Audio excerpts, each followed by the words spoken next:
Hello বন্ধুরা, আচ্ছা রেসিপিটি গেস করতে পারবে? চলো প্রথমে দেখে নিই। তো প্রথমে আমি এখানে বড় বড় দেখে দুটো পাকা আমের জুস নিয়ে নিয়েছি।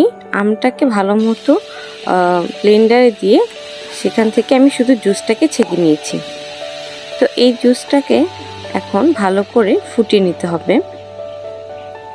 তো আমের এই জুসটাকে ভালো মতো ফুটিয়ে এখানে চিনি দিয়ে দিতে হবে। চিনি দিয়ে তারপর এটাকে ভালো করে ফুটিয়ে নিতে হবে।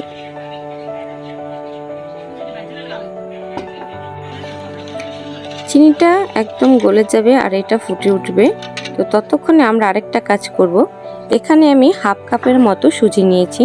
তো সুজিটাকে শুকনো কড়াইতে ভালো করে একটু ভেজে নিতে হবে। এর ফলে সুজি থেকে একটা সুন্দর ঘ্রাণ চলে আসে। তো একটু সুজিটাকে আমি একটু হালকা বাদামি রং করে একটু ভেজে নেব। তোমরা দেখতেই পাচ্ছ সুজিটা হালকা বাদামি হওয়ার পর সেটাকে নামিয়ে নেব। আর এই তো এখানে আমের পিউরিটা একদম ফুটে উঠেছে। তো এখানে আমি আবার সুজিটাকে দিয়ে দিচ্ছি। এটাকে দিয়ে সুজিটাকে ভালো করে মিক্স করতে হবে। সুজিটাকে ভালো মতো সিদ্ধ করতে হবে। এটাকে ভালো মতো মিশিয়ে এটাকে কিছুক্ষণের মতো জাল করতে হবে, তাহলে সুজিটাকে সিদ্ধ হয়ে যাবে। আর এর উপরে আমি সামান্য গুঁড়ো দুধ দিয়ে দিচ্ছি।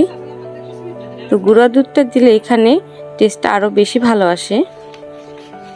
তো সব কিছু ভালো করে মিক্স করে এটাকে আবারও 2 থেকে 3 মিনিটের মতো ফুটিয়ে নিলেই রেডি আমাদের পাকা আমের হালুয়া।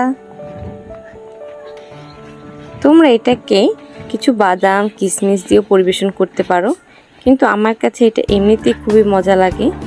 তো আমি এটাকে গরম গরম রুটির সাথে খেয়েছি। অবশ্যই ট্রাই করে জানাবেন।